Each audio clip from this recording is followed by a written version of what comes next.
Hey guys, tonight we are diving into a story so bloody, so epic, and honestly, so totally exhausting that you might need a mythological amount of caffeine just to make it to the end.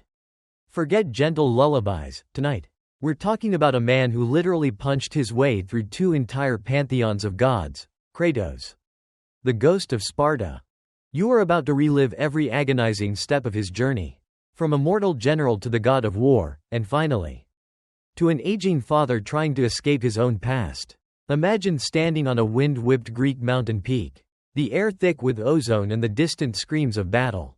You can feel the weight of your own blood-soaked armor, the chill of fear mixing with the heat of pure rage. That rage, my friend, is your defining characteristic. It's what drives you, defines you, and ultimately, consumes you. It's a spectacular view, but one you probably won't survive. Just to be real with you. So, before you get comfortable, take a moment to like the video and subscribe, but only if you genuinely enjoy what I do here. Let me know where you are in the comments, and what time it is for you right now. I always love seeing how far and wide these sleepy history lessons travel. Now, dim the lights, maybe turn on a fan for that soft background hum, and let's ease into tonight's journey together. You are Kratos, born not in a palace woven with gold, but in the gritty, unforgiving lands of Sparta. Your childhood is less about nursery rhymes and more about relentless training. From the moment you could hold a toy sword, it was swapped out for a real, bronze one. Your education consists entirely of discipline, combat, and the chilling Spartan mantra: weakness is a form of death. You thrive in this environment because, frankly, you are a natural. You possess a volatile energy, a strength that your peers can't match, a tiny, flickering clue to your true, unacknowledged heritage. You grow quickly, ascending the ranks until you are no longer just a soldier, but a general commanding the might of the Spartan army. Historians still argue whether the historical Spartan army's reliance on the hoplite phalanx formation was its ultimate strength or its fatal inflexibility. You just know that when your men lock shields, nothing can stand against you. You become known for a brutality and effectiveness that even other Spartans find unsettling. You don't just defeat your enemies, you obliterate them, leaving nothing but dust and silent fields. This total dedication to violence is less a strategic choice and more an innate craving. It's a hunger you constantly feed, a thirst you perpetually try to quench in the blood of battle. But it never truly leaves you. You have a brief respite from the ceaseless slaughter. However, you marry Lysandra, a woman who sees past the cold soldier to the tormented man underneath. And you father a daughter, Calliope, a bright spot in your otherwise monochromatic, blood-red world. These two, your wife and child, are your anchor. The single, fragile tether connecting you to humanity. You try to be present, try to be a husband and father, but the shadow of your calling is long, and it continually pulls you back to the battlefield. There is also the creeping dread of destiny. You occasionally hear whispers among the oracle-attuned priests in your army. Tales of an ancient prophecy, a titanomachy, the war between the Titans and the Olympian gods, had happened eons ago. And a similar curse hangs over the current dynasty. Zeus, the king of the gods, had overthrown his father, Kronos, who had overthrown his father, Uranus. The cycle was inevitable, and the prophecy warned Zeus that he, too, would be overthrown by one of his own sons, a son marked by great power. The fringe tidbit here is that Zeus had actually taken precautions, but he was always terrible at restraint. In a curious parallel to the mythical king Laius of Thebes trying to escape the Oedipus prophecy, Zeus had done his best to eliminate or control any offspring he deemed threatening. He feared the power of the Spartan bloodline, the ferocity it imparted, and though he had already taken your brother, Deimos, to be imprisoned by Thanatos, he was still paranoid. You, Kratos, the terrifying general with the terrifying strength, are the other Spartan son, and you walk the earth unaware of the celestial drama you are destined to star in. You are a loose cannon, not yet knowing whose naval fleet you are supposed to destroy. This uncertainty doesn't make you pause, it only makes you fight harder. You reason that if the gods fear you, then you must be doing something right. You fight to honor Sparta, to protect your family, and, perhaps most truthfully, to outrun the gnawing emptiness inside you. The constant clamor of battle drowns out the quiet, uncomfortable truth of your own divine, destructive potential. The ultimate tragedy, the real hook, is that this strength you possess, this sheer, overwhelming capability for violence, is precisely what will lead to your eventual downfall. The severing of your human ties, and the unleashing of the monster within. You are marching, shield to shield, toward a fate you are desperate to avoid. And the end of the road isn't glory, but a pyre of regret.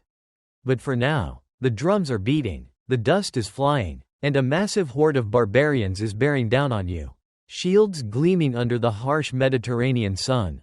This is where your story truly begins to turn. Where the soldier stops being just a soldier and starts becoming a weapon of the gods. You are standing on the precipice of ruin, and you will soon make the worst trade of your life. The heat of the battle is stifling, isn't it? You can feel the sweat stinging the scar over your right eye. A mark Ares himself gave you in a childhood test, another tiny foreshadowing you've never fully appreciated. Right now, however, no amount of Spartan training or divine heritage seems enough. You are on the precipice of defeat. The enemy barbarian king, a massive brute on a monstrous war beast, has shattered your phalanx. Your shield is dented. Your famous twin swords, the ones you carry now, are dull with blood. And worse, your men are routing. You see their fear, their scattered retreat, and a cold dread grips your heart, not for your own death, but for the ignominy of failure. The barbarian king raises his mace for the final, killing blow. In this moment of ultimate despair, staring down the gaping maw of oblivion, you don't pray for rescue, you scream for vengeance. You cry out to the heavens, not to the distant, uncaring Zeus, but to the patron god of your current desperate specialty, Ares. The god of war. You make the pact, the worst trade deal in the history of mortals. You swear your eternal service, your soul, your very being, in exchange for the power to destroy your enemies and prevent your defeat. And Ares answers. Suddenly, two chained blades of burning fire, the blades of chaos, tear themselves from the sky and fuse themselves to your forearms. The chains searing your flesh. This is more than just a weapon, it is a permanent mark of servitude. An extension of Ares's will. You feel the influx of power. Raw, unadulterated, divine strength surging through your muscles. It's intoxicating. It feels like finally filling that void you've been carrying since childhood. With this new, fearsome power, the tide of battle turns instantly and brutally. You move with impossible speed, the chained blades whirling, slicing through armor and flesh like it's soft butter. You engage the barbarian king and, in a shocking display of power, decapitate him with a vicious, fiery flourish. The battle is over. The victory is absolute. The price, however, is just beginning to be paid. You have transitioned from a mortal general fighting for Sparta to a lethal godservant fighting for Ares's glory. A historical fact often overlooked is the profound influence that divine intervention played in ancient Greek and Roman warfare. Generals would routinely interpret omens, like the flight of birds or the reading of entrails, before major engagements, believing that victory or defeat was fundamentally determined by the favor of the gods. You, Kratos, have just made that intervention brutally literal. You haven't just received favor, you've been entirely weaponized. Your master, Ares, is a god of pure, primal conflict. He doesn't care about strategy or honor, he cares about slaughter, chaos, and the sheer volume of blood spilled. He uses you as his chief instrument, sending you to conquer, destroy, and massacre in his name across the Aegean. You become his favored champion, his go-to guy for turning stable civilizations into smoking rubble. The fringe tidbit here concerns the blades themselves. The blades of chaos are not just cool-looking weapons, they are forged in the fiery depths of Hades. They contain a fraction of Ares's own divine power, which is why you can never truly separate yourself from them. They are spiritually bonded to your very existence. A glowing, agonizing reminder of the oath you took in that desperate moment. You execute every single command with chilling efficiency. You sack cities, you decimate armies, and you indulge in a frenzy of violence that begins to worry even your own remaining Spartan soldiers. The rage is a constant, screaming noise in your head, amplified by Ares's insidious whispers. Your mind, already strained by the brutality of Spartan life, begins to unravel under the weight of divine influence and incessant bloodshed. Historians still argue whether the hubris, that is, the excessive pride or defiance of the gods, was an inherent Greek cultural flaw or a necessary tragic device in their dramatic structure. For you, Kratos, your hubris isn't defiance, it's simply the capacity to do everything a god asks. And perhaps a little more. You are too good at being a monster. Your allegiance means everything else has faded into the background. Your wife, Lysandra, and daughter, Calliope, are now distant memories, soft whispers that the screaming rage conveniently drowns out. You are a tool, and tools don't have families. You are a weapon, and weapons don't feel love. Ares is preparing you for the most crucial mission of all. A final, sadistic twist intended to permanently sever your human ties and solidify your monstrous nature. Your service to Ares is a whirlwind of bloody campaigns. You are, quite literally, unbeatable. No city wall is too high. No army too vast. You are becoming a mythological figure in your own time. But you don't feel glorious, you feel empty. Fueled only by the relentless divine power coursing through the chains of chaos. You've become an unstoppable force of nature. But you're losing the man you once were with every skull you crush. Ares, being the architect of pure chaos, doesn't just want destruction, he wants meaningless destruction. He devises a terrible test. A final, sadistic way to guarantee your loyalty by severing the last threads of your humanity. He sends you to raid a small, unassuming village on the outskirts of your Spartan homeland. You approach the temple there. The air thick with the smell of wood smoke and terror. The screams are familiar. The sound of innocence caught in the wake of war. But Ares insists this raid is crucial. He whispers in your mind, telling you that only by destroying this temple can your strength be truly consecrated to him. He's deliberately clouding your mind, knowing exactly what's waiting for you inside. You charge in, the blades of chaos singing their deadly song. You are in a berserker rage, seeing only shadows and enemies. You cut down every figure you encounter. Your mind a foggy mess of adrenaline and divine manipulation. You hear a voice, a warning from an old, despairing oracle, but you dismiss it as the ramblings of a doomed fool. You ignore her prophecy that if you continue this path, you will destroy the one thing you care for most. It's an interesting quirk of ancient Greek culture, isn't it? Oracles were often considered reliable sources of prophecy. Yet they were almost always ignored until it was too late. Think about poor Cassandra, whose curse was to see the future but never be believed. A divine prank that felt all too real for you in that moment. Though you only realized it much later. You finish the massacre, standing in silence that is too sudden, too absolute. The smoke clears, and the divine rage instantly vanishes, replaced by cold, stomach-turning horror. You look down, and there, lying amidst the carnage, are the corpses of two people, Lysandra and Calliope. Your wife and daughter. Ares had transported them to this very temple, knowing that your blind obedience and rage would lead you to murder the only people you truly loved. It wasn't a mistake, it was the ultimate act of psychological warfare. Designed to break you completely and make you the perfect, guilt-ridden killer. The horror is so profound it's almost physical. You scream, a deep, primal sound that echoes through the devastated sanctuary and probably shakes the foundations of Olympus itself. You try to cradle their lifeless bodies, but the bloody blades of chaos, still tethered to your arms, prevent you from holding them properly. They are a constant, agonizing reminder of the tool you have become. Ares appears, towering over you, smug and satisfied. He congratulates you on the sacrifice, claiming that you are now truly free, unbound by human weakness. But Ares miscalculated. He didn't make you free, he made you hate. He forged a hatred so intense, so consuming, that it would eventually eclipse his own divine power.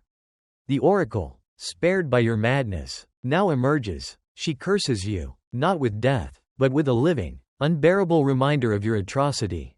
The ashes of your dead family instantly fuse themselves to your skin, turning your once tanned body a sickly, ghostly pale white. And thus, the man Kratos dies, and the ghost of Sparta is born. Historians still argue whether the Erinyes, the Furies, were truly independent deities of vengeance or merely manifestations of a guilty conscience. For you, the answer is irrelevant. The guilt is real, the white skin is real, and the chains are real. You are a walking sepulchre. A monument to your own monstrous mistake. This mark is the definitive element of your legend, forever branding you as the family annihilator. The fringe tidbit. The pale skin is permanent. It is not just ash, it is a magical, divine affliction intended to ensure that everyone who sees you, from mortal to god, instantly knows your dark history. It prevents the comforting illusion of anonymity, forcing you to confront your failure with every reflection. Now, consumed by guilt and the overwhelming desire for revenge against the god who tricked you, you turn your back on Sparta and begin your new life, a life of servitude to the other gods of Olympus, hoping that by serving them, you can somehow atone for your sin and finally find release from the haunting images of your wife and child. You are still chained, but now you are serving a whole new set of masters, and the path to freedom only leads further into darkness. The ashes of your family, now perpetually fixed to your skin, are a heavy, constant reminder. They don't just stain your body, they stain your very soul. You are now the ghost of Sparta, an ironically gentle name for a creature of such terrifying fury. The sight of your pale skin, contrasting starkly with the crimson blood you constantly spill, makes mortals flee and even hardened soldiers hesitate. It's an effective deterrent, I guess, but a terrible self-portrait. After the atrocity, you find yourself utterly lost. Your purpose, once tied to Sparta and family, is annihilated, but a monster needs a leash.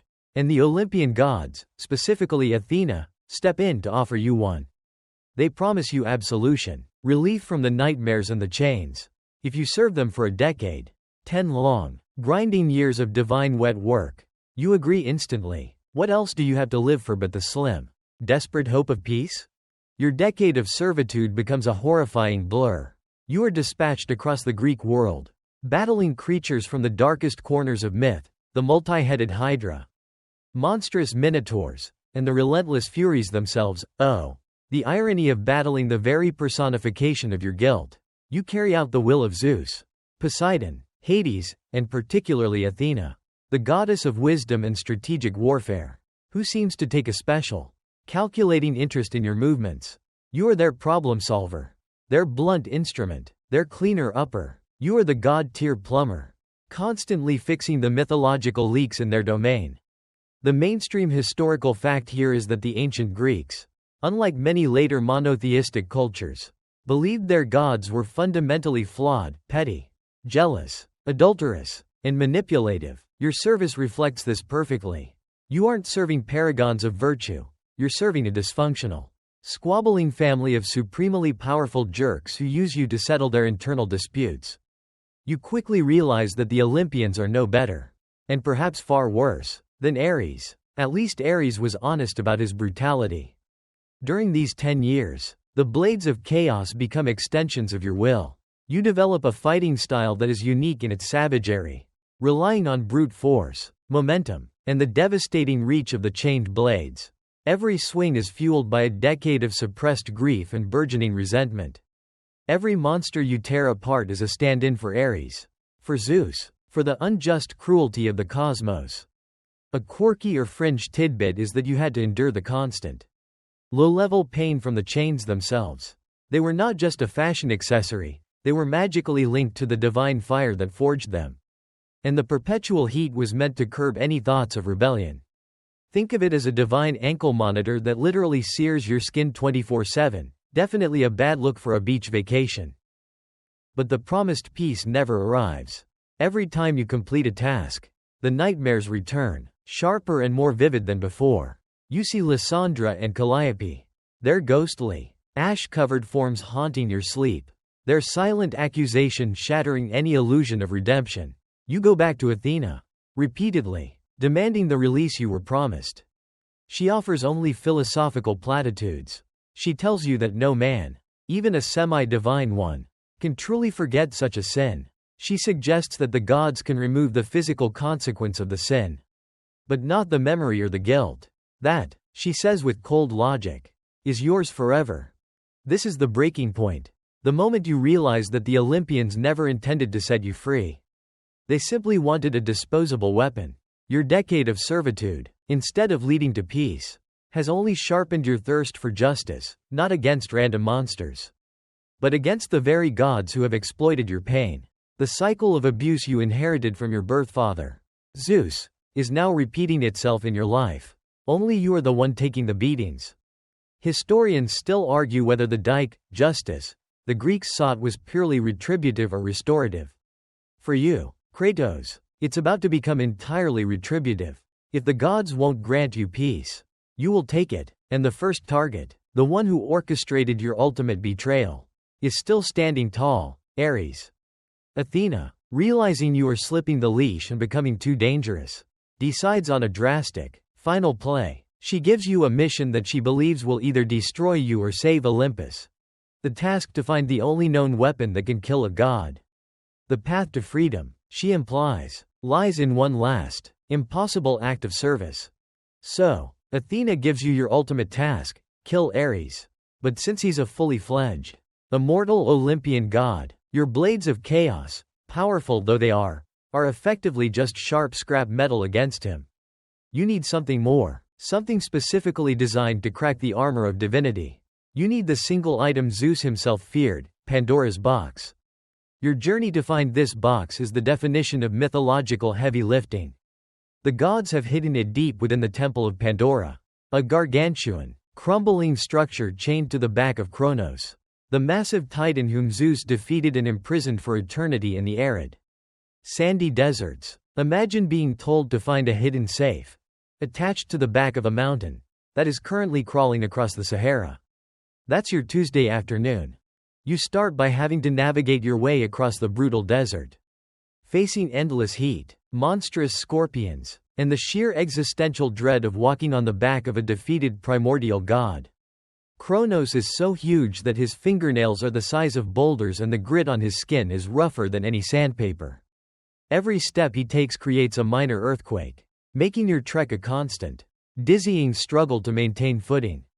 A fun, quirky tidbit is that the sheer scale of Kronos meant that the Temple of Pandora, chained to his back, had to be powered by mechanical wonders built by Hephaestus, filled with traps, puzzles, and rotating rooms that would give an engineer a headache. You're not just fighting monsters, you're fighting incredibly complex, deadly architecture. Finally, after an impossible climb, you reach the temple. Inside, it's a non-stop gauntlet designed to test the strength of the greatest heroes and filter out everyone else. You face mythical beasts, deadly fire traps, and puzzles that require not just brawn, but the careful strategic thinking you honed during your days as a Spartan general. You're forced to pause your rampant rage to actually use your brain, which is probably more painful than fighting a Gorgon. It is here you gain a deep, grudging respect for Pandora, the mythical first woman, whose original jar, often mistranslated as a box, a mainstream historical fact that scholars love to correct, was said to contain all the evils of the world. In this context, Pandora's box is a containment vessel, not for human woes, but for something far older and more dangerous, the raw power of hope that was left behind when all the evils escaped. This hope, you realize, is the only thing capable of matching a god's power.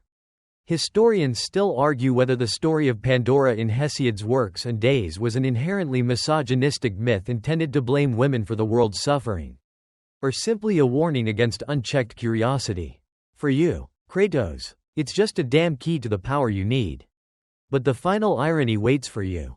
As you approach the massive, heavy box, you realize Ares has been watching you this entire time. He knows you're close, and he's not going to allow you to simply waltz away with the one thing that can kill him. He realizes he has created too effective an instrument of war and that the instrument now has a purpose of its own, revenge. Just as you reach the legendary container, Ares decides to interfere. He doesn't come himself. Of course, he's busy besieging Athens, creating the kind of glorious, city-leveling chaos he loves. Instead, he simply sends two massive, razor-sharp columns of stone straight through your body, impaling you and pinning you to the wall, ripping the power of the blades of chaos from your hands. The last thing you see before the world goes black is the shimmering, divine light of Pandora's box, so close, yet now impossible to reach. You, the ghost of Sparta, are dead. Or so Ares thinks. You crash land in the one place every Greek dreads, Hades. The underworld. Now you face your second major mythological escape, the first being your birth. You must fight your way out of the land of the dead, battling the hordes of the damned, all while knowing that Athens is falling and that your opportunity to kill Ares is fading fast. You awaken, not in the triumphant halls of Olympus, but in the bleak, despairing landscape of Hades. You are dead. Again. Honestly, dying and fighting your way out becomes a weirdly common occurrence for you. This time, however, the air is thick with the moans of the damned and the smell of sulfur. And you are trapped in a literal eternal traffic jam of lost souls. But death, it turns out, is merely an inconvenience to someone of your sheer, unadulterated rage. You fight through the legions of the underworld, battling your way up the cliffs of Tartarus. Even in death, the image of your family drives you, fueling a single, focused thought: Ares must pay. You eventually claw your way back to the mortal world, specifically the besieged city of Athens, just in time to see Ares, the architect of your suffering, towering over the destruction. The city is in ruins, and the few remaining mortals are being slaughtered for the gods' sick amusement. A quirkier tidbit of the Greek underworld is that you had to pass through the river Styx, and touching its waters strips heroes of their physical strength and their will. It's a miracle you emerged with your signature rage intact. Maybe your will was simply too stubborn. Or perhaps the sheer, consuming nature of your guilt was stronger than any infernal river. You are weak, but you are not defeated. You rush back to the Temple of Pandora, still chained to the back of Kronos, and find the Pandora's box where you left it. It's shimmering, golden light taunting you. You rip it open, and instead of the great evil humanity later dealt with, you absorb the hidden content, the primal power of hope. This power instantly restores your strength and imbues you with a size and fury that finally matches Ares. Historians still argue whether the concept of hope, Olympus, remaining inside Pandora's jar was a blessing, a consolation prize after the evils escaped, or the most insidious torment of all, keeping mortals bound to a cruel world. For you, Kratos, it's just the raw, concentrated juice you need to crack an Olympian. You confront Ares in Athens. A battle of truly mythological proportions. It's less a fight and more a force of nature meeting an immovable object. Ares tears the city apart with his enormous hands. You slice through the stone and rubble, dodging his massive attacks. He tries to break your mind, showing you images of Lysandra and Calliope, reminding you of the murder he forced you to commit. He believes guilt is a weakness. He is wrong. Guilt, for you, is rocket fuel.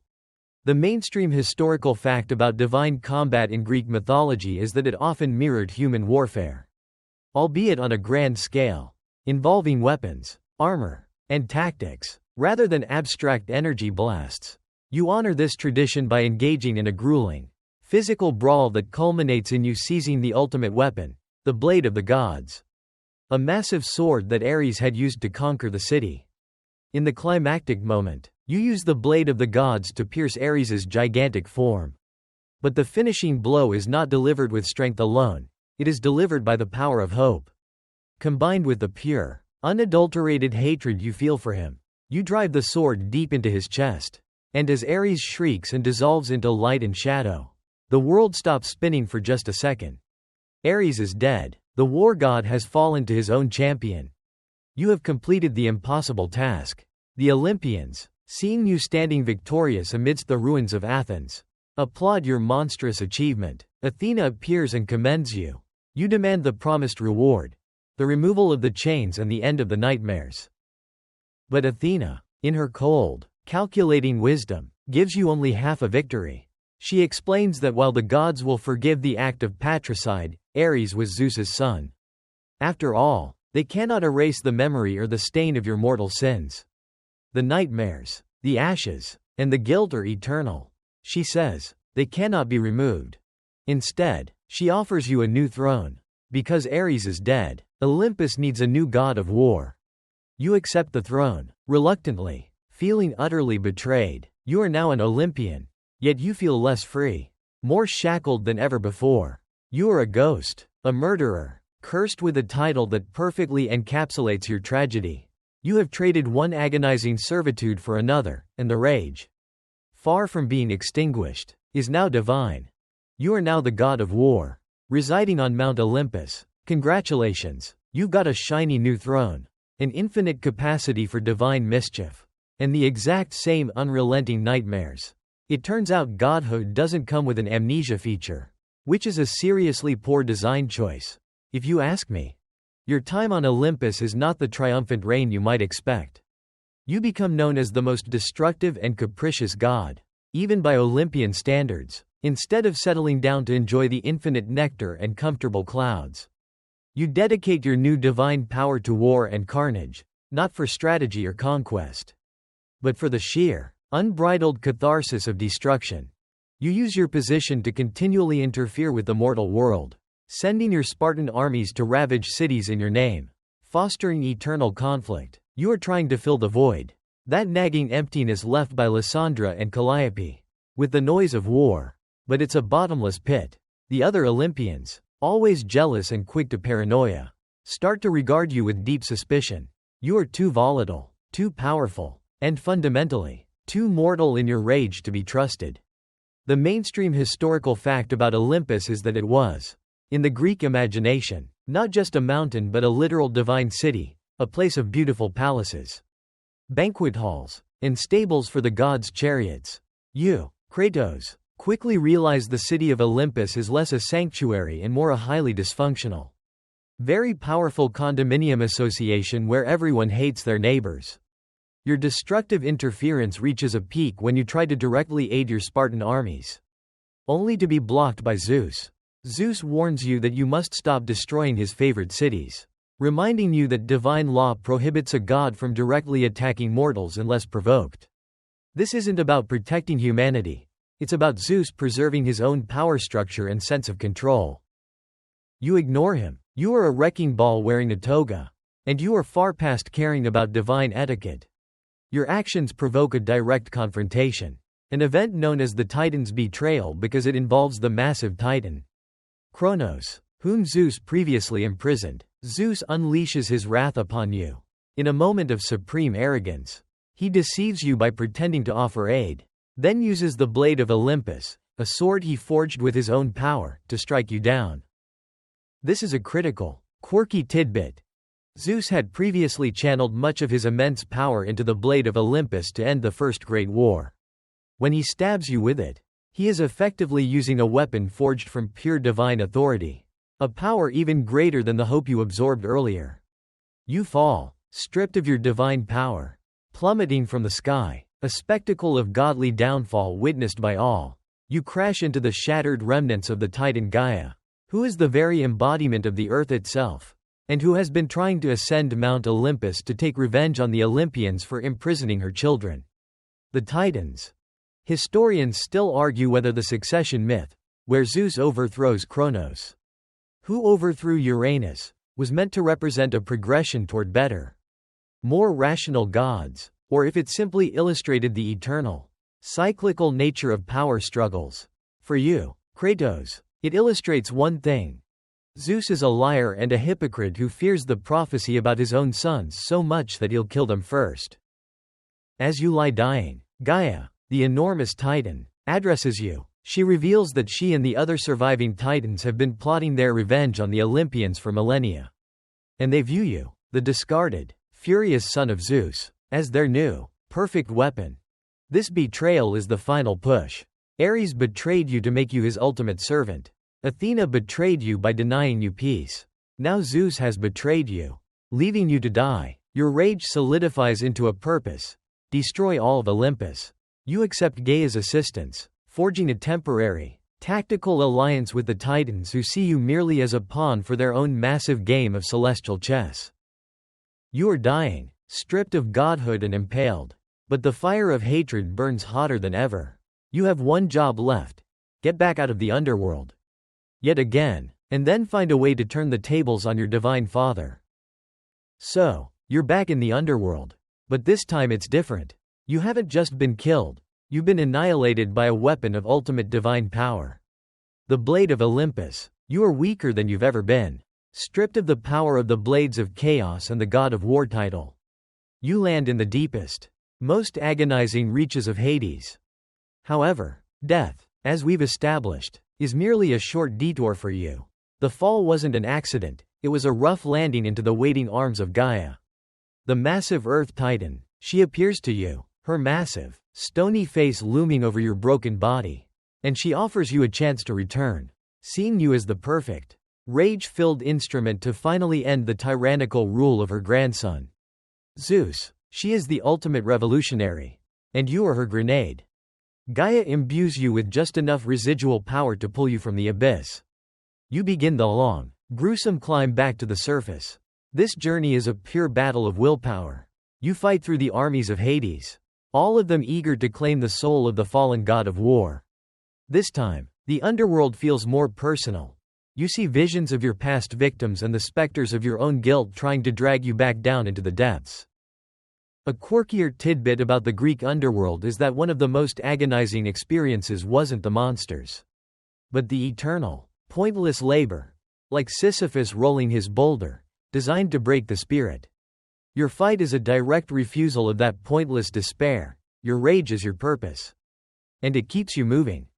As you ascend, you reclaim the blades of Athena, a temporary replacement for your lost blades of chaos, given to you by the goddess who now regrets her investment in you. And you continue your escape, fueled by the singular image of Zeus's arrogant face. You know that if you return now, stripped of power, you'll be crushed instantly. You need an edge, a way to level the playing field against the entire Olympian pantheon. The mainstream historical fact here is that the conflict between the Titans, the elder, often elemental gods like Kronos and Gaia, and the Olympians, the younger, more human-like gods like Zeus and Hera, is the foundational power struggle in Greek mythology.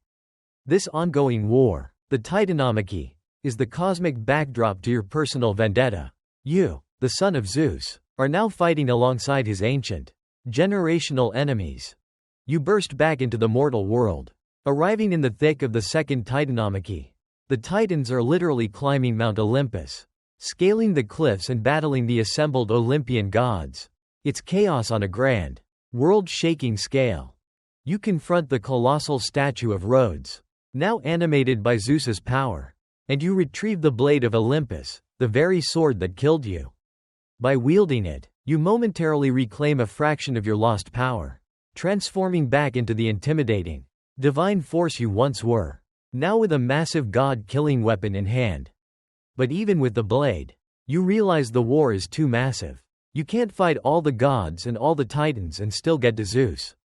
You need a strategy that bypasses conventional warfare. You need to hit Olympus where it hurts most, its destiny.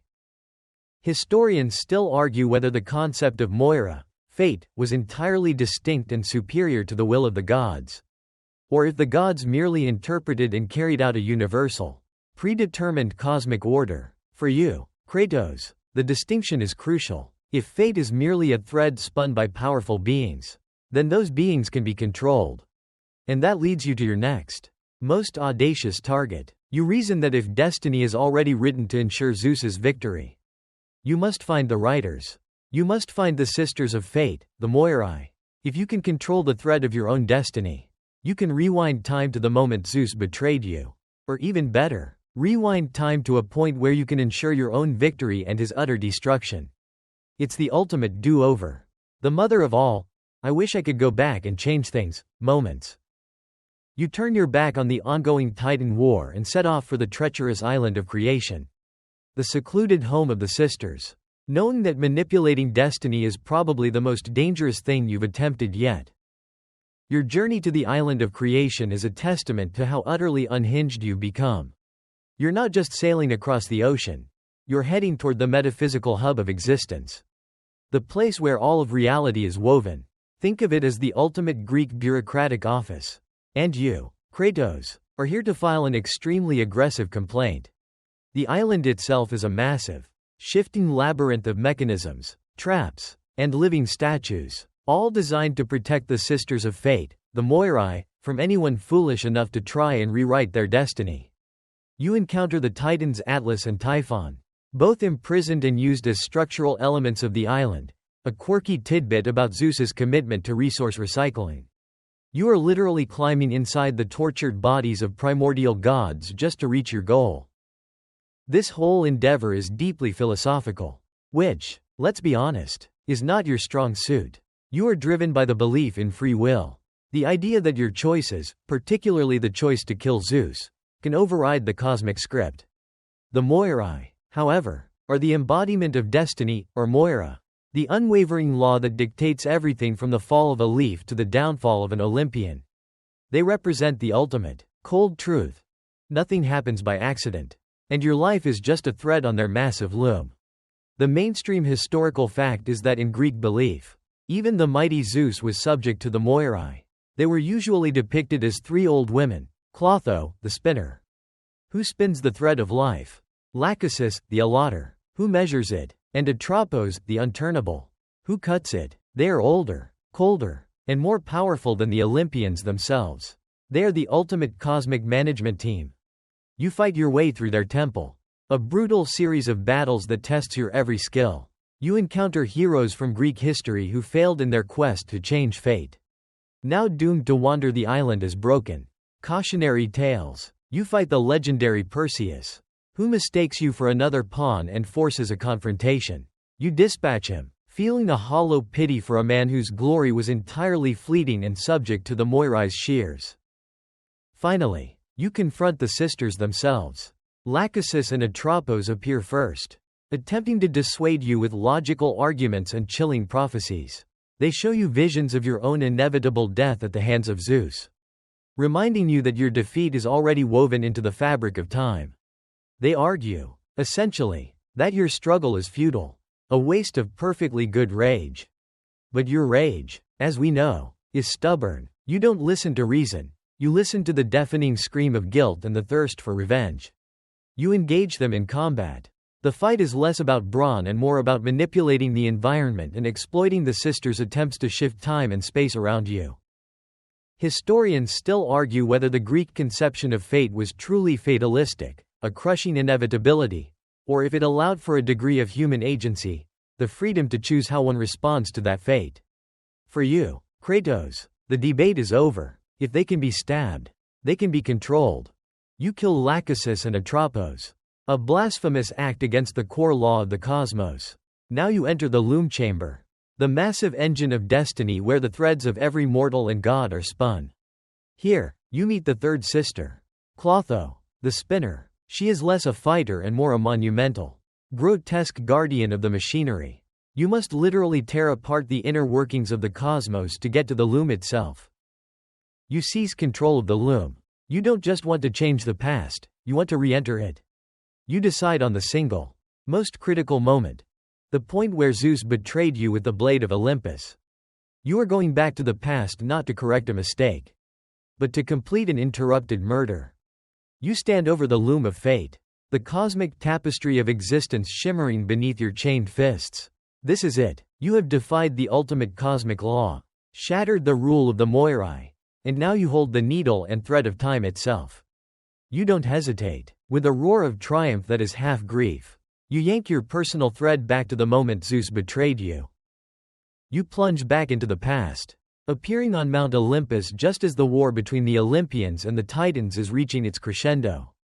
You witness the enormous, terrifying spectacle, the Titans, Gaia, Kronos, and the others, clawing their way up the mountain, battling the assembled Olympians in a brawl that rips the very landscape apart.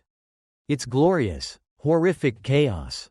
This time, when Zeus attempts to strike you down with the blade of Olympus, you are ready. You catch the blade, the divine energy searing your hands, and you immediately turn the weapon back on him. The fight is brutal and protracted, scattering the other gods who are too busy fighting the massive titans to fully intervene. A quirkier tidbit about the Titanomachy is that the Titans often employed elemental magic, like volcanoes and earthquakes, while the Olympians relied on more structured weapons and powers, like Zeus's lightning bolts. You, Kratos, employ both, the raw, elemental rage of a titan, channeled through the focused, strategic brutality of a god slayer. The mainstream historical fact about this war is that it was cyclical, titans and gods constantly fighting for supremacy. But you, Kratos, are here to break the cycle entirely. You are not fighting for supremacy, you are fighting for oblivion. You use the blade of Olympus to engage Zeus, It's a true patricide, a physical and metaphysical battle between the tyrannical father and the vengeful son. You are ultimately successful, stabbing Zeus repeatedly, though he barely clings to life, weakened by the battle and your unexpected ferocity. But your victory is merely the opening salvo in your new campaign of divine genocide. With Zeus seemingly defeated, you turn your attention to the other Olympians, who are now reeling from the shock of their king's apparent demise. You systematically begin your reign of terror and destruction. First, there is Poseidon, the god of the sea. You fight him high above Olympus, tearing him from his elemental form and beating him into a bloody pulp before killing him and casting his body into the now raging, tidal wave-filled seas below. His death instantly causes catastrophic flooding across the world, drowning entire civilizations. You realize, with a cold lack of emotion, that your vengeance has planetary consequences. Then comes Hades, the god of the underworld. You follow him down, steal his magical claws, and use them to rip his soul from his body. His death destabilizes the boundary between the living and the dead, unleashing legions of souls upon the world. Next, you murder Helios, the god of the sun, tearing his head from his shoulders and using his chariot to escape in ambush. His death plunges the world into a state of perpetual darkness and freezing cold.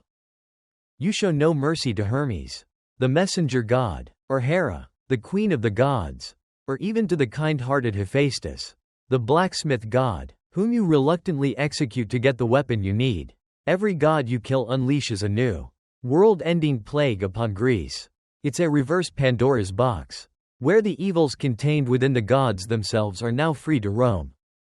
Historians still argue whether the extreme violence in some Greek myths was a way of ritualizing the chaotic forces of nature or simply a reflection of the brutal political realities of the ancient world. For you, Kratos, the violence is a grim necessity, the only language the gods ever truly understood. Finally, you return to the still-breathing, stubborn Zeus, and with the help of Gaia, who you eventually reject and destroy as well. Because no titan will ever use you again, you beat him mercilessly with your bare hands, fueled by the power of hope that you originally claimed. As you stand over the crumbling ruins of Olympus, the rest of the gods dead, the world dying, Athena appears, no longer a friend, but a phantom of divine disappointment.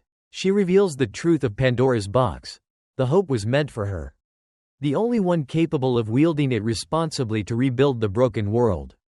But you, Kratos, used it to destroy. She tries to retrieve the power, but you refuse, finally free of all servitude, standing alone in the ruins of your own making. Your vengeance is complete. You have won, but you have lost everything else, including the world. The time for the Greek gods is over. The Greek world is dead. It's not a subtle decay, it's a total systemic collapse. The oceans are raging from Poseidon's demise. The sun is extinguished due to Helios's absence, and the underworld is spilling its contents onto the surface because Hades is gone.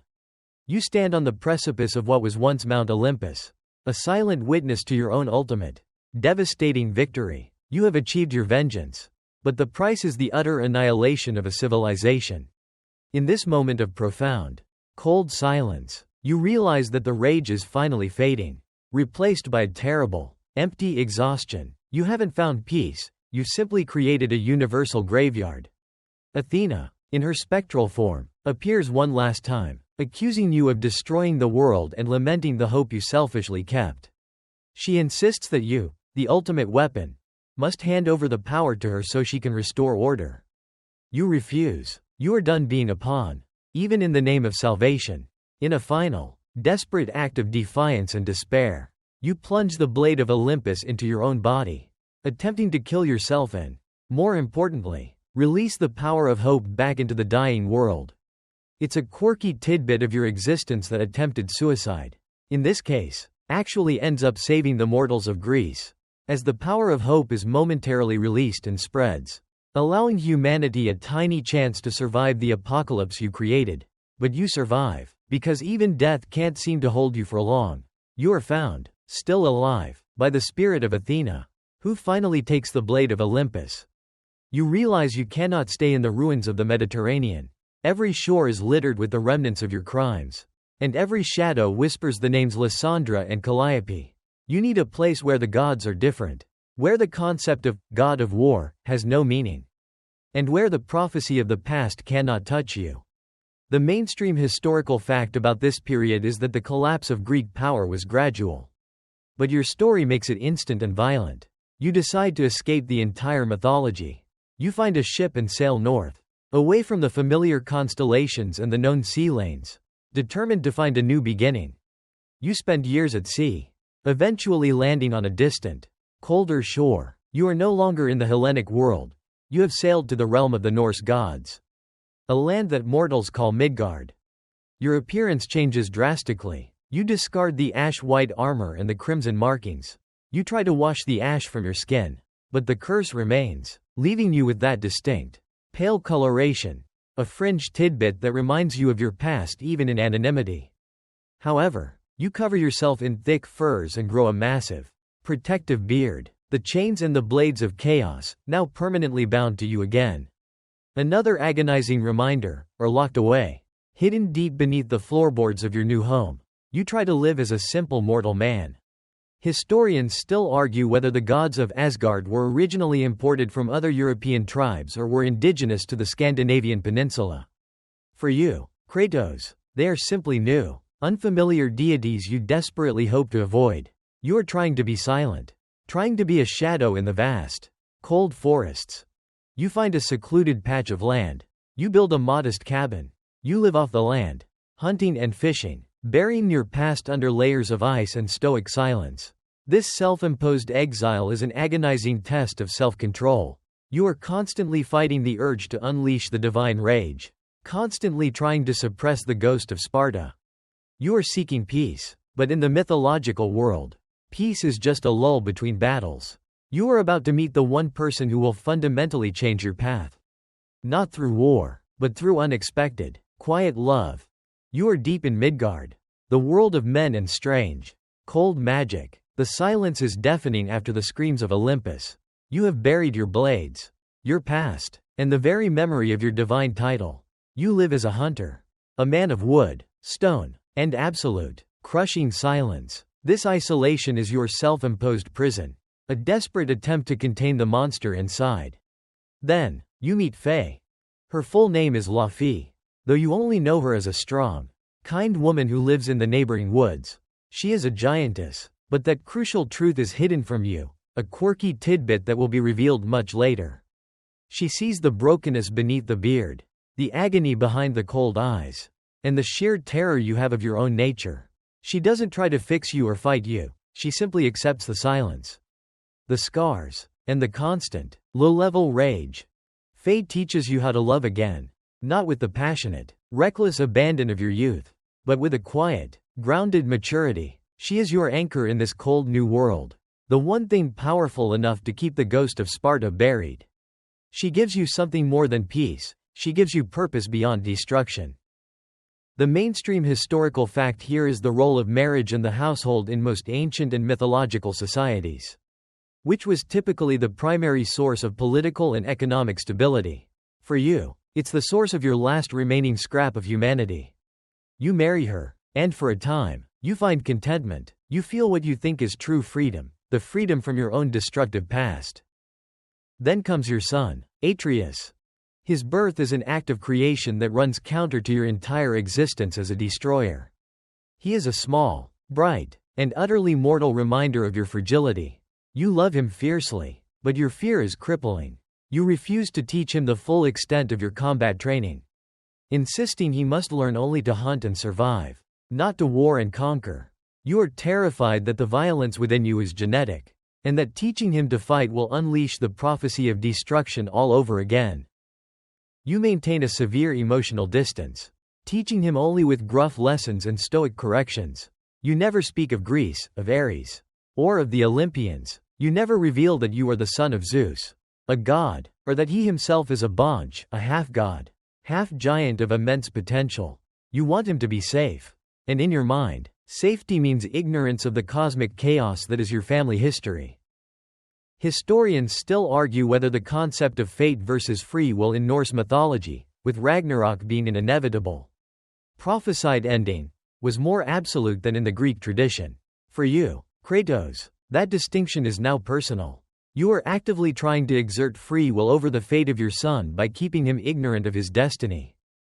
This fragile, hard-won peace is shattered when Faye dies. Her death is quiet, natural, and utterly devastating. She was the buffer, the translator, the only person capable of bridging the gap between the raging warrior and the fearful father. Her final wish is for you and Atreus to scatter her ashes from the highest peak in all the 9 realms. You agree, but you are not just embarking on a journey of grief. You are embarking on a journey to the heart of the Norse mythological world. Dragged back into the light by your son and your wife's final command. Before you can even take the first step, a visitor arrives. A pale, scarred, and arrogant man appears on your doorstep. He is a god, and he is looking for you. He challenges you, demanding to know where the person he seeks resides. You try to be diplomatic, to be silent, but his arrogance is a match for your old rage. And he pushes you too far. He doesn't feel pain, he boasts, which is a quirky tidbit and a massive problem for someone who deals primarily in pain. This god is Baldur, son of Odin, and his arrival instantly rips the cover of anonymity off your new life. The monster you tried to bury bursts forth, and the long-delayed war against a new pantheon begins on your front porch. The peaceful veneer of your life in Midgard shatters the moment Baldur challenges you on your own doorstep. This encounter isn't a battle for vengeance, it's a battle for your right to exist in peace. You try to subdue him, to intimidate him with a glare that once froze gods on Olympus. But he is maddeningly resilient. He keeps coming back, fueled by Odin's quest for answers about a hidden giantess, and protected by a bizarre, unique immunity to all threats. The fight is a brutal, chaotic affair that tears apart your humble home and the surrounding woods. You employ a new weapon, the Leviathan axe, forged by the dwarven brothers Sindri and Brock, imbued with frost magic that perfectly counters the fire of your old blades of chaos, which, thank the Norns, are still buried. This axe represents your attempt to build a new life, cold, precise, and controlled, a foil to the fiery chaos of your past. Baldur is a frustrating opponent. A quirky tidbit is that he feels nothing, no pain, no pleasure, no sensory input whatsoever.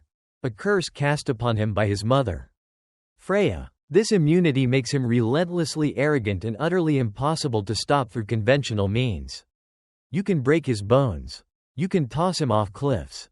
But he simply reassembles himself and comes back laughing. Throughout the initial skirmish, Atreus is a panicked witness.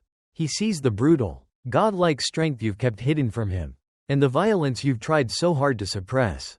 This forces you to immediately transition from silent, stoic father to reluctant, highly guarded protector. Your wife's death and the fight with Baldur leave you with no choice but to begin the journey to scatter Faye's ashes, dragging Atreus into the wilderness where new dangers lurk. As you travel, the nature of the Norse world begins to unfold. Driven by Baldur's persistence, you constantly run into creatures and puzzles that require you to draw out the old weapons and the old self. You are forced to retrieve the blades of chaos from their hidden tomb. A painful resurrection of the very symbols of your guild. The minute the chains wrap around your arms again, you feel the familiar, sickening rush of divine fury. And you hate yourself for it. The mainstream historical fact here is the role of giants, Jotnar, in Norse mythology. They were not just monsters, they were a separate race of beings, often possessing immense wisdom, great magical power, and a deep connection to prophecy. They are fundamental to the fate of the gods, Ragnarok. Your journey is dragging you straight into the central political conflict of this new pantheon. The secret war between Odin and the giants. Your journey is less about climbing a mountain and more about a forced education for Atreus. He is fragile, often sick, and needs to be strong enough to survive the path. You struggle immensely with this. You are a man who speaks only in commands and threats, trying to teach a boy who needs encouragement and understanding. You call him boy because calling him son feels too vulnerable. Too much like admitting you have something left to lose. Historians still argue whether the concept of honor, dirth, in Viking culture was purely about martial prowess or encompassed duties to one's kin and community. For you, Kratos, your honor is now defined solely by protecting your kin, no matter the cost. A profound shift from your Spartan youth. The climax of this initial conflict is a definitive second fight with Baldur, where you manage to temporarily defeat him and toss him back to Asgard. This brief respite allows you to continue your path, guided by the mysterious marks left by Faye, and you begin to encounter the true weight of her secrets. You discover Mimir, the smartest man alive, a decapitated head, a quirky tidbit and a great source of exposition, who immediately recognizes you as a god and provides the necessary, if irritating, guidance you and Atreus desperately need. The journey up the mountain suddenly becomes a race to understand your wife's legacy before the gods of Asgard find you again.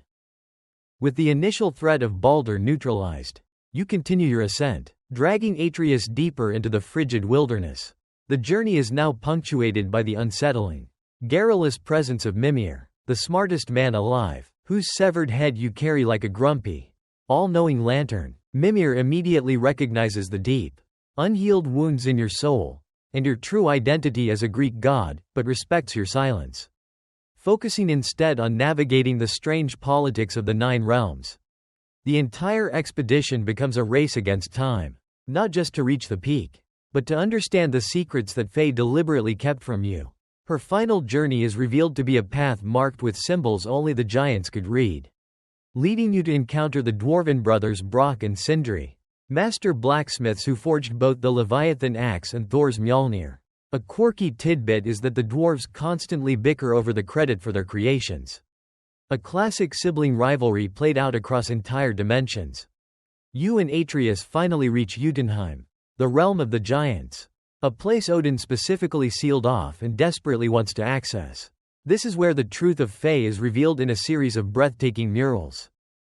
The mainstream historical fact here is that the giants, Jotnar, were often viewed as the primary seers and weavers of prophecy in Norse mythology, possessing knowledge the gods of Asgard craved and feared. This is why Odin sought to exterminate or control them. The murals confirm that Faye was not merely a mortal hunter, she was Laufey, the last surviving giantess in Midgard, a fiercely independent warrior who was working against Odin's tyranny.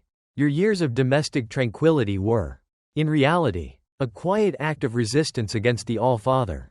She chose you, the ultimate foreign weapon, to be your partner in this subtle war. And then, the second, more shocking truth is laid bare. Atreus is not half god, half mortal. He is half god, half giant, making him a full-fledged divine being and a direct figure of prophecy in the coming Ragnarok. The giants knew him by another name, given to him by his mother, Loki. This revelation is devastating. Your entire life has been an attempt to escape prophecy, only to discover that your son is literally the most crucial figure in the Norse apocalypse. Your fear that the violence within you was genetic is replaced by the horrifying knowledge that your son's very existence is fate's ultimate cosmic joke on you. Historians still argue whether the concept of Loki in the earliest Norse myths was inherently malicious or if he was simply a trickster god whose primary function was to introduce chaos and accelerate the arrival of Ragnarok. For you, Kratos, he is simply the one thing you are determined to protect from his own destiny. The murals also reveal the prophecies concerning you. You, the ghost of Sparta, are known in the Norse world by a name you never chose, Farbauti, which means cruel striker or danger striker, the father of Loki who is destined to set the stage for Ragnarok. More chillingly, the final mural shows a scene you dread, your own death in the arms of your son. It is a terrifying visual confirmation that despite escaping one pantheon's destiny, you have simply walked straight into another's. You now understand that Faye didn't send you on a fool's errand. She created a journey of revelation, forcing you to confront the truth of your son's heritage and the war that is inevitable. You scatter her ashes, a final, somber act of respect, but you return to Midgard with a terrifying clarity. You must teach Loki, Atreus, not to be the trickster who breaks the world, but to be the hero who saves it. The focus shifts entirely. It is no longer about vengeance or escape, it is about preparation. You must prepare your son to face his destiny. And perhaps, prepare yourself for the death the murals foretell. Your return from Jotunheim is marked by a heavy, almost unbearable silence. You are no longer just a father and a hunter. You are Farbauti, and your son is Loki. The Greek ghost of Sparta has become a pivotal figure in the Norse apocalypse. And there's no turning back. You have seen the prophecies, including the terrifying image of your own death, but you refuse to accept the finality of that script. The central conflict of your final story isn't physical, it's moral. You are fighting the very essence of your past, the cycle of patricide and world destruction. You must teach Atreus, your Loki, to be different from the vengeful monster you became. You teach him to fight with control, to use his giant heritage for empathy, and his god heritage for protection, not power. The Great War, Ragnarok, eventually descends upon the Nine Realms. A final, world-ending confrontation foretold since the dawn of Norse time. Fimbulwinter, the 3-year winter, ends, and the skies split open. Odin, driven mad by his pursuit of knowledge and fear of prophecy, unleashes his armies of Asgard. You and Atreus, along with Mimir and the dwarves, are thrust into the center of the conflict. The fringe tidbit here is that in the original Norse myths, Loki's role was usually one of pure antagonist, gleefully aiding the forces of chaos. Your Loki, however, is a figure of tragic choice, constantly torn between the trickster instinct and the love he has for you. His father. You fight the assembled gods of Asgard, Heimdall, the all-seeing warden, Thor, the god of thunder, and finally, Odin, the All-Father, who, like Zeus before him, is a tyrannical father obsessed with control and terrified of his own demise. Each battle is not just a fight for survival, but a demonstration of your evolution. You are still powerful, still brutal, but now your rage is channeled with surgical precision. You fight to protect, not to destroy. The confrontation with Thor is the moment you confront your own destructive past mirrored in another. Thor is a warrior consumed by battle, obsessed with honor, and responsible for the genocide of the giants, the same kind of weapon you were for Ares. The fight is less about winning and more about breaking the cycle of divine violence. Historians still argue whether the Ragnarok prophecy was truly a nihilistic ending or an optimistic framework for eternal renewal. As a few gods and 2 mortals survived to start anew. For you, Kratos, the only thing that matters is ensuring Atreus survives to fulfill the hopeful, restorative aspect of the prophecy, rather than the destructive one. The final confrontation with Odin is a battle of wits, magic, and brute force, culminating in your success. You defeat Odin, but unlike your Greek history, you allow the choice of the final blow to fall to your son and his allies. You refuse to let patricide define your child's legacy. Your death, the one you saw on the wall in Jotunheim, is averted. You defy the final prophecy by making a conscious choice to walk a different path.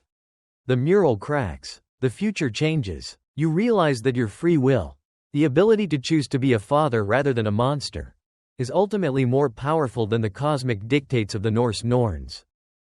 You have won the war not by killing every god, but by sparing those who showed potential for change and by stepping out of the shadows of your own destructive nature. Ragnarok ends, but the 9 realms are not destroyed, they are left broken. Yes, but with a chance for healing and renewal. Your long journey, from a Spartan warrior drowning in guilt to the god of war, and finally to a deeply flawed but loving father, is complete. You are left standing, a scarred, monumental figure, the ultimate destroyer who chose to become the ultimate protector. Your blades are sheathed, your voice is quiet, and the only path left to walk is forward, with your son, toward an uncertain but self-determined future. Now, let your mind ease away from the clatter of bronze and the crackle of lightning, away from the cold mountains and the silent, heavy snow. You are safe now, far from the echoes of prophecies and the demands of vengeful gods. Feel the quiet hum of your fan, or the soft rustle of the sheets around you. That weight you feel on your chest is not the weight of divine chains or massive armor. It's just the comfort of your duvet. A shield against the mythological terrors we explored tonight. You walked a long, bloody road with Kratos, didn't you? From the ash-covered plains of Greece to the icy peaks of Midgard.